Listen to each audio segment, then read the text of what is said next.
Good morning. আজকে চলে এসেছি দুপুরের রান্না নিয়ে। দুপুরের রান্নাগুলো দেখাবো আপনাদেরকে।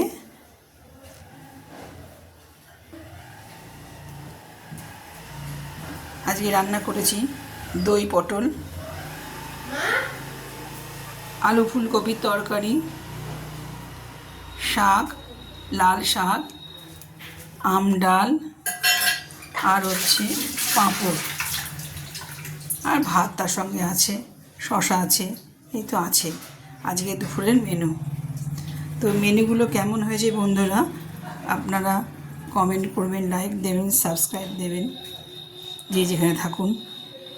ভিডিওটা ভালো লাগলে লাইক দেবেন। ঠিক আছে বন্ধুরা, আমি প্রত্যেক দিন এইভাবে ভিডিওটা করি, যতটুকু পারি চেষ্টা করি সবাইকে দেখালেন আমরা আজ কী রান্না করেছি, তার জন্য যা নিত্যনৈমিত্তিক আমরা যেটা খাই সেটাই আমি ভিডিও করে দেখাই। ঠিক আছে বন্ধুরা, এটাই আজকের ভিডিওটা শেষ করছি। ঠিক আছে।